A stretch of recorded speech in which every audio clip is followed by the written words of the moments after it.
Kneel Before Blog presents Kneel Before Pod. Hello and welcome to Kneel Before Pod interviews. I'm your host Craig, and I recently had the pleasure of talking to Alessandro Miro, the actor who plays Hunter Fosterini in the Prime Video Freevee rom-com Puppy Love. We talk representation, working on a TV show's schedule, and dealing with being cut. Sit back, relax, and enjoy. I'm delighted to be joined on Kneel Before Pod with Alessandro Miro. Hello, welcome. Hi, thank you. Thank you for having me. My pleasure. Easy question to start off with, I guess. How did you get started in your career as an actor? What got you bit by the acting bug and how did you get into it? I've always wanted to be an actor since I can remember, since I was a kid. So I can't fully remember the exact time. It's literally just been the one thing that I've always been sure that that's what I wanted to do. My parents watched a lot of movies when we were kids, so I probably just saw that and was like, that's what I want to do. And so in high school, I started doing plays and stuff like that. And then when I graduated, I went to theater school and then started auditioning for film and TV and started booking a few gigs. And that's how it went. Almost the classic route. You just wanted to do it, started auditioning, and there you are. Yeah. That's usually how it goes, right? You've done a wide variety of roles I've seen on your IMDb page. Is there anything you're drawn to more than other things, or do you just like to see what gets thrown your way and try and adapt to it? Honestly, I love to play all different kind of things. So if I haven't played something, I really like to dive into that kind of character that hasn't been given to me yet. I do love to do comedy. I love comedy. The last movie I did was a comedy, and even the web series that I wrote is comedic. I'm just really drawn to humor. So I do love to do that, but also love dramatic roles as well. So what was your transition into writing then? You said you wrote a web series. What made you want to do that and create something? Honestly, it was at a point in my life when I was struggling in the industry. I felt that I wasn't getting the kind of roles that I wanted. And a big part of it was because I'm an immigrant. So English is my third language. And I was really struggling to get any kind of roles because of that, because I had an accent. And so I started writing out of frustration, if that makes sense. And I tend to turn my frustration into comedy. So when I started writing the web series, it wasn't even to make it into a web series. I started writing it and filming something. And I remember sending it to one of my acting teachers and he said, "Oh, this is kind of funny. Maybe you should think about editing it."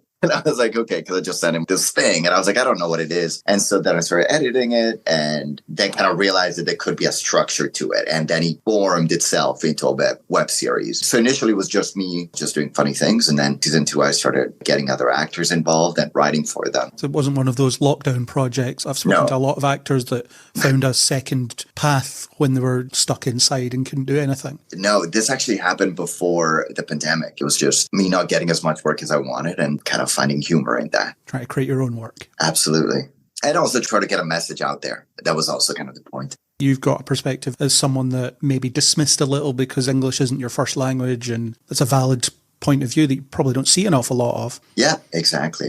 And again, I mentioned to you, I started going by my full name. And that was also part of the transition of finding my authenticity and who I am. When I started in the industry, it was so much about really fitting into what Hollywood was, which was very non-diverse, was all Anglo-Saxon, white. And so Al, which is the name I was going for, was the reason that I went by that. But lately, I just decided to kind of embrace my background and who I am and just going by Alessandro Miro, which just makes me feel way more authentic. Yeah, and as an outsider looking in and watching things, obviously it's going to be a long road, but it does seem like the diversity and representation thing is getting better, particularly in the last few years. Yes, and it really has. It's gotten a lot better. There's a lot more roles for everybody, which is awesome. And it's also just a truer representation of the world we live in. There is something about the 90s and I remember when I moved so my background is, I was born in Italy. My background is Italian, Moroccan. And I remember moving to North America and assuming that every single person was white and wealthy. That's what the 90s, if you think Home Alone, but it's just a lot of white people living in a mansion.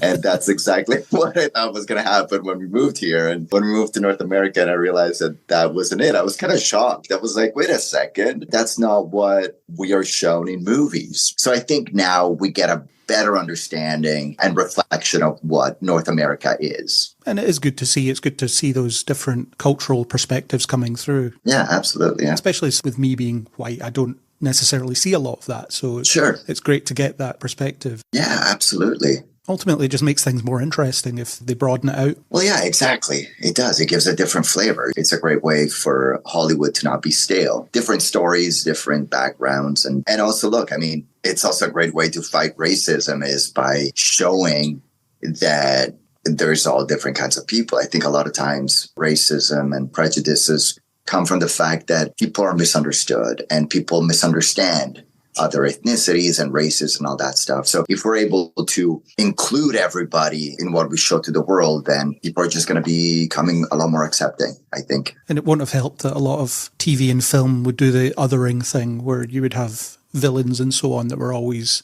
different ethnicities. Yes. The white guys are the good guys and stuff like that. Exactly. And that happens a lot also with the accent thing. Every time somebody has an accent, they're a bad person. Okay, that's not really how it is in the real world. Now I think we're transitioning to white billionaires being the bad guys, so it's looping round. That's true. I do have some actor friends who are very white and they're like, man, suddenly I'm just going out for the bad guy all the time. I'm always the jerk. I'm all about a balance. I don't think it should be one way or the other. I think it should be, you show all different perspectives of every ethnicity. Why people can be nice and they can be the bad guy.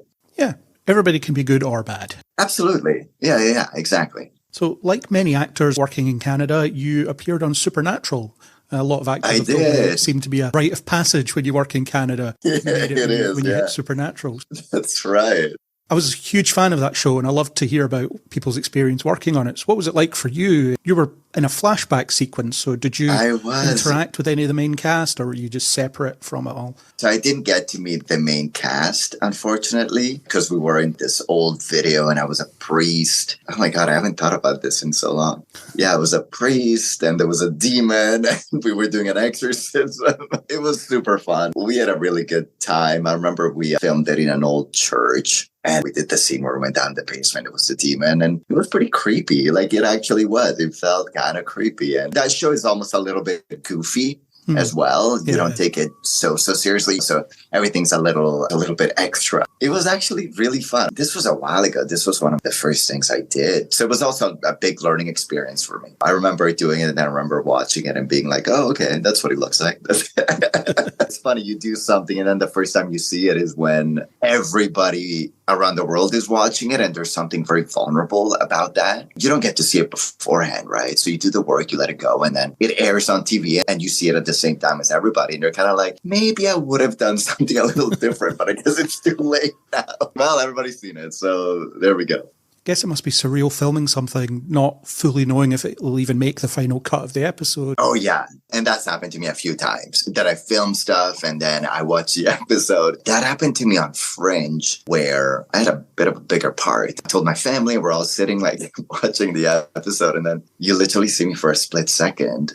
And then that's it. And I'm thinking, oh no, they cut the scene. I didn't know how to tell everybody. I was like, shit, I'm not going to be in this. And ever since that, I've not had any viewing parties ever.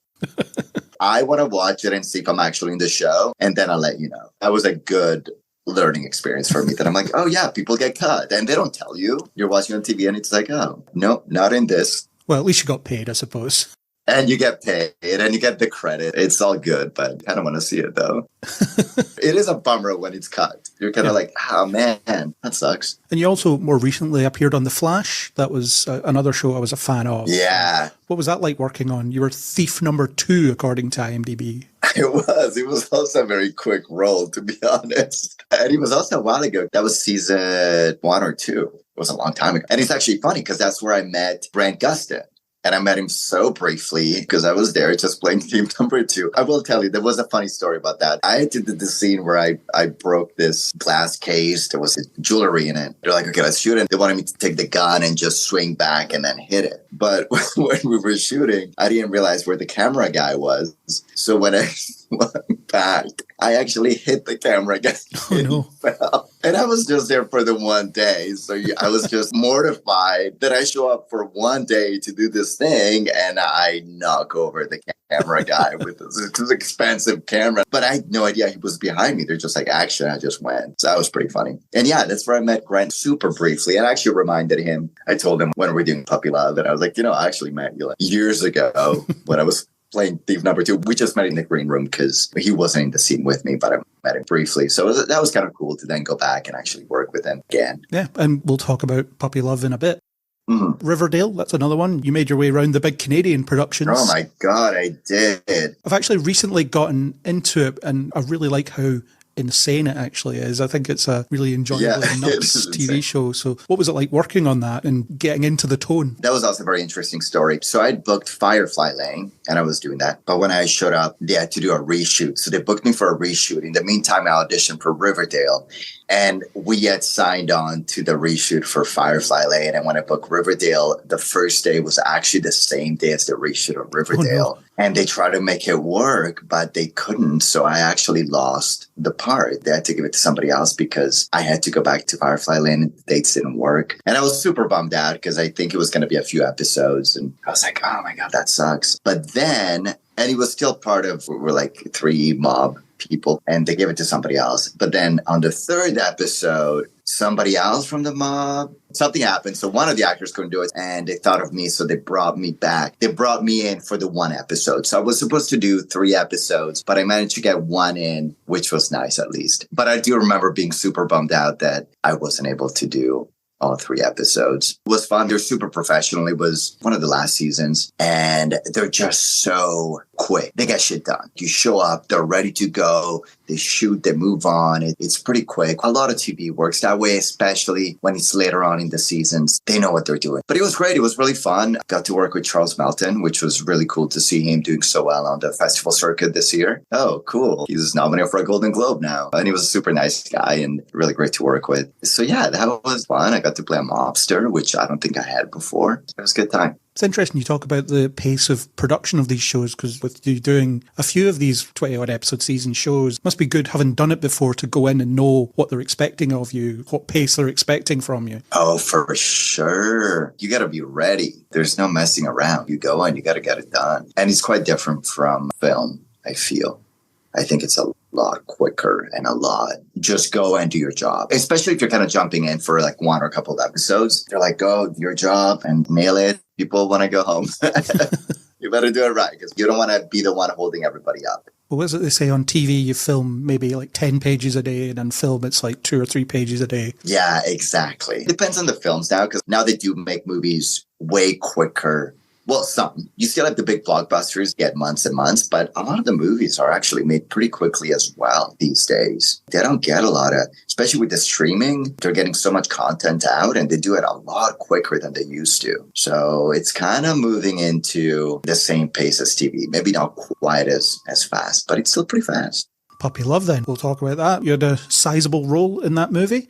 Yeah. Every one of the scenes you appear in, you appear in with Lucy Hale. So what was she like to work with? She's amazing. She's the best. I love Lucy. We had the best time. We had so much fun on that shoot. She's incredibly humble and kind and generous, not just with the actors, but with everybody. She's a gem. She's truly one of those people that you feel lucky that they're number one because they create such a good environment on set. Make everybody feel good, make everybody feel like they're heard and seen and all that. So she's awesome. We had so much fun. She was one of my favorite people that I've worked with. We laughed so hard on that set. And we had a lot of freedom. We could improv a lot. And the directors were just amazing. Nick Fabiano and Richard Allen Reed. They were so much fun to work with. See, that was very different than my experiences on TV shows. This really felt creative and collaborative. We were really all throwing in ideas and they were throwing us ideas on the spot and improvising. And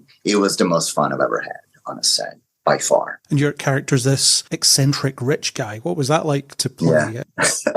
You don't seem an awful lot like the character Hunter in the films. I'm really not. I swear. Funny, I actually ran into somebody who'd seen me in the movie and they're like, oh my God, you're that weird guy in Puppy Love. And then they're like, but this is so weird because you're really nice in real life. It's called acting. I'm not really like that. Hunter is crazy. And I feel like he became crazier as we were shooting. It just became stranger and stranger. But it's really fun, man. Again, I love to play characters that are very different from me. I was basing it a little bit on the Elon Musk kind of vibe because Elon Musk can be kind of strange. I've watched him in some interviews. It's a little bit strange. So I kind of wanted this guy. I was brilliant. He's the CEO of a tech company. So it's kind of like, yeah, this guy's brilliant, but I want to make him that he doesn't understand social interactions. Like he doesn't know how to behave with people. So even when he meets her, he's almost like a robot. I want him almost like a robot. Like he doesn't actually know how to introduce himself and how to talk to somebody like a human being because he's so smart and he's so brilliant. But when it comes to social interactions, he's just clueless. Right. And then as the movie progressive, I wanted him to become wilder. So he starts off very cold and just like a robot. And then by the end of it, especially when he starts drinking and kind of loosening up, it just becomes this child. Then you realize that this brilliant man he's just a child that is lost in the world. So it was really fun. And we had so much creative freedom and so many amazing ideas from Nick and Rich, the directors. And yeah, it was a blast, man. It was so fun. It seemed like he'd never experienced reality in any way, so it was just meandering through and just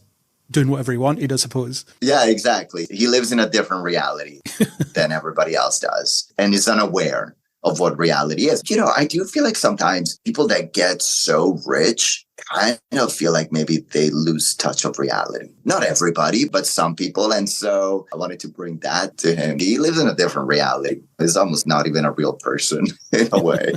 I laughed a lot at that sensory dinner scene. That must have been very difficult to keep a straight face while filming that. Oh my God. We couldn't keep a straight face. It was so funny. I've got a bunch of bloopers on my Instagram that I got to post because the dinner scene, it's so fun. The final take, it's a lot milder than how far we went when we were shooting it. When we were shooting it, it got insane. It went crazy. And luckily, got a lot of behind the scene footage. If anybody wants to see it, it's on my Instagram. And we just went crazy and we could not keep a straight face. Either I was laughing or Lucy was laughing or everybody in the crew was laughing. There's one point that the camera is just shaking because they're laughing behind the camera.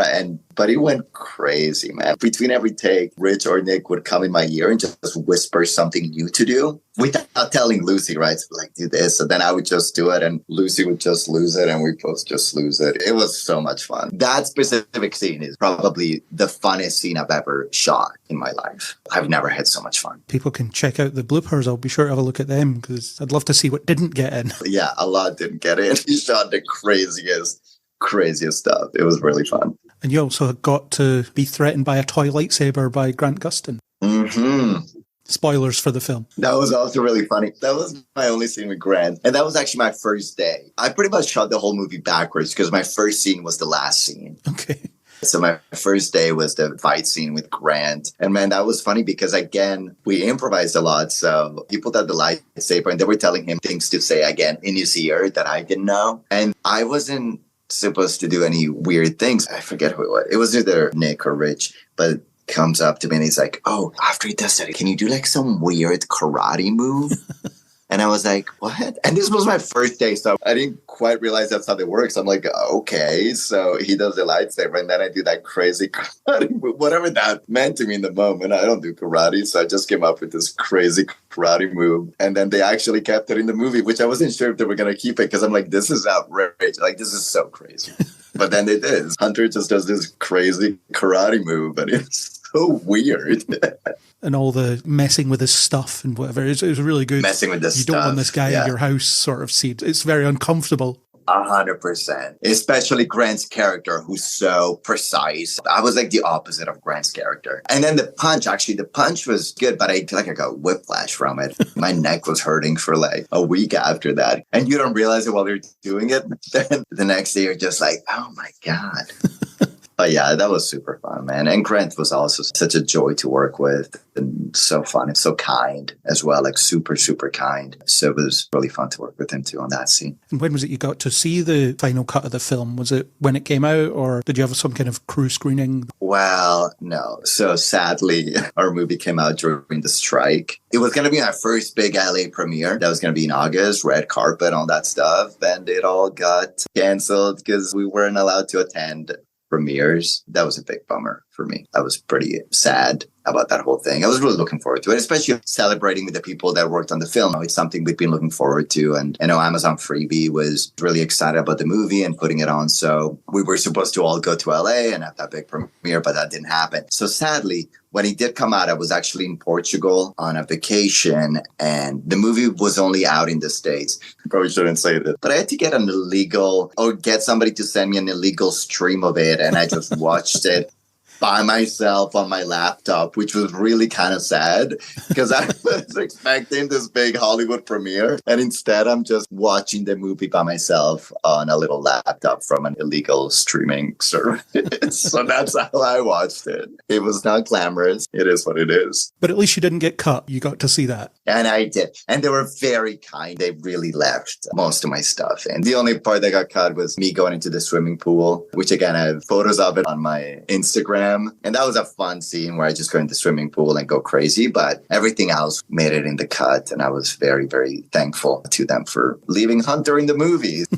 I was very happy about that. He's quite important to the film. I don't think there was much chance of him getting cut. You never know. I didn't think he would, but you never know. I mean, it creates the conflict, right? It creates the conflict between Lucy and Grant. So, yeah, I think it's important. It's a shame to hear that it kind of got buried by the strike a bit, because it seemed like it would have been a decent crowd pleaser. It's a rom-com, there's dogs in it, it's very feel-good. Totally, yeah. Timing sucked. I'm not going to lie. The first strike in like 43 years? Our movie comes out in those 2 months that this strike was happening. I was like, oh, seriously? What are the odds? This is painful. But yeah, it is what it is, But people still got to see it, and that's great. It did really well in the States on Amazon Freebie. I know it's coming out in the UK on February 14th on Prime, so that's exciting. So people are watching, people are really enjoying it. It's on flights now, too. I get messages from people like, oh, I just saw your movie on the plane. I'm like, cool.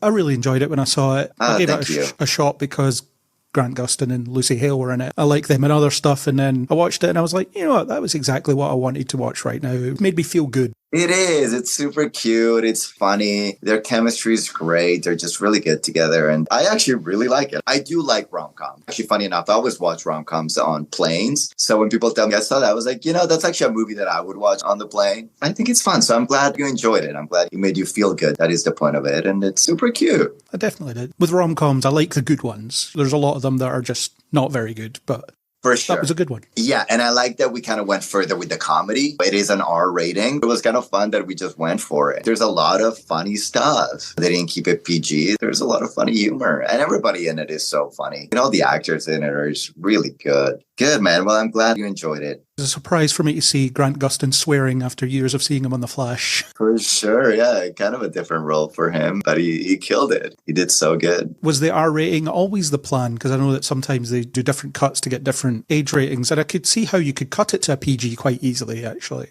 That's a very good question. And as a matter of fact, yeah, we were shooting based on the fact that it might go both ways. Okay. So we do some takes where it's like, yeah, maybe don't use the F word in this just in case. So we did shoot it that it could go both ways. We weren't quite sure. But then I think they're just like, all right, it's going to be an R rating. I'm glad they just went for it. It's kind of nice. Helps it stand out a little bit, I think. For sure. And I think people want something a bit more risky. So it's like, might as well. Let's go for it. Especially the way we shot it. I think it would have been really difficult too. We would have had to cut a lot of things. It wasn't like your typical sweet rom-com. It's kind of funny because I think when it came out, people thought it'd be like a Hallmark type movie. And then people were like, oh, it's not a Hallmark type movie. I know some reviews were, I think, a little offended by the fact that it wasn't a Hallmark type movie. It's called Puppy Love, and the poster kind of looks like, I think some people are literally just like, oh my God, I was so offended, which is fine. It's all right. I liked it. I think it's fun that it's not. I think it's fun that he took risks and went for it. It adds to the comedy. Like I said, it puts it kind of over the top a little bit when there's a lot of those sorts of movies. Yeah, exactly. And we need a little bit of that. We need more goofiness and just to laugh and not take things too seriously, which is what was fun about it. Absolutely. It caught me in the right mood, I think, when I watched it, and I was just uplifted slightly by watching it. I had a good time. Good, good. I feel like it's a movie that you can just rewatch, that you can just replay, and it just makes you feel good and it's fun. So you can always go back to it. So what's next for you, acting-wise? Is there things you can talk about that you've got coming up that you're excited about? There's nothing I can quite talk about yet. There's an indie coming out that I did, but I can't really talk about too much right now. Okay. Because of the strike, we were all just waiting for a bit. So we just started auditioning again recently. So right now, besides that one thing coming out, it's just back to auditioning. The industry is only now getting started again. Not a lot of people did a lot last year. We kind of had a long break. So now it's just waiting for new things to come up. I'm guessing there's a massive backlog of stuff that they need to get through. Yeah, they do. And oddly, we thought we'd get really busy in January audition-wise, but it seems like it's taking a little bit longer for whatever reason. I thought they'd be like, oh, let's go. But yeah. So now auditions are just picking up. So I've been pretty busy this week with auditions for all sorts of things. So we'll see what comes up next. I'd love to work with these guys again from Puppy Love. That'd be cool if we're able to do something else fun, but we'll see. So I'll keep my eye out and see what you appear in future. For sure. Thank you. Thank you. Thank you so much. The last question I always ask people, because we're a nerdy focused podcast, is if you could have any superpower, what would it be and why? Oh, wow. What's it called? Teletransport? Is that what it's called? Teleport. Oh my God. I'm thinking of the Italian version. Teleport from one place to the next, because I have friends in so many different places, and it's not really a cool one. Like I want to find the bad guys, but I just want to be places where my friends are. I got a lot of friends in New York and LA and in Europe as well. And I would love to just be able to go from one place to the other one. That would be my superpower, so that I can just see people and not have to get on a plane and just be there. That would be it, if that counts as a superpower. You would see less rom-coms though, because you wouldn't be on planes anymore. That's true. Well, I guess I'd have to watch at home then. I'd also watch them. But yeah, you're right. I would watch less rom-coms. You'd have the time, so I suppose you could. Yeah, because then I would make up for the time. So I just watch it with my friends when I'm somewhere. Yeah, exactly. That is a good one. For me, it would be super speed, because I want to get places quickly, but I also still want to see places. Oh, okay. That's also a good one. So like the Flash, you want Grant's superpower. Yeah, just running from place to place. That's a good. I was actually thinking of maybe, because that's kind of the same, the sense it would get me places really fast. So I take that as well. I feel like it'd be good, and seeing places in the meantime. Yeah. Though if you're going that fast, you really get to see places. Do you think? I think your perspective would slow down, so everything would seem like it's going normally to you. Oh, is that how it works? Well, it does in The Flash anyway. Oh, it doesn't? When he's running, the world seems to be very slow to him, because otherwise he wouldn't be able to navigate. Okay. I know I was on The Flash and I know Grant, but I'm not going to lie, I haven't really seen it. Is that terrible? I haven't really seen much of The Flash. Because otherwise you'd bang into walls if you couldn't navigate. That's really interesting. I didn't know that. Okay, that's cool then. I would be into that, because then I would get places fast. But yeah, you get to see a lot. It's cool. That's a good one. And your one's good too, and teleporting would be useful. Teleporting would be useful too. Now that I know what it's called instead of, what did I call it? Well, you can call it whatever you want. It's your power. I make up words sometimes. I don't know. That's what happens when you speak 3 languages. You're just, what am I saying? That's struggle enough with one. So there we go. Well, that's everything I had. So thanks very much for your time. It was great chatting to you. Thank you. Great chatting to you about Puppy Love. I really hope it takes off in the UK as well when it hits here. Yeah. I hope people watch it and enjoy it. Hopefully it'll be that thing on Amazon Prime where people are like, yeah, I'll give this a go. Yeah, I think it will. In the States, people have really been enjoying it. So hopefully in the UK as well. Yeah, this interview will come out, and if people listen, they'll have a reason to check it out. Beautiful. Awesome. Well, thank you so much for having me, for watching our movie, and for supporting it. You're welcome. Really appreciate it. And thanks for giving me some of your time to talk to me about it. Absolutely. That was my interview with Alessandro Miro. I wish him the very best for all future projects. If you like what you heard here, then hit subscribe on Spotify, Apple Podcasts, or anywhere you get your podcasts. We'd love it if you'd leave a 5-star rating and a review. If you want to discuss this interview or anything else, then you can contact us on Twitter, Facebook, or Blue Sky under Kneel Before Blog, or leave a comment on kneelbeforeblog.co.uk. You can also join us on Discord. For more interviews, a monthly news podcast, and deep dive analytical discussions about your favourite nerdy things, join us on Kneel Before Pod.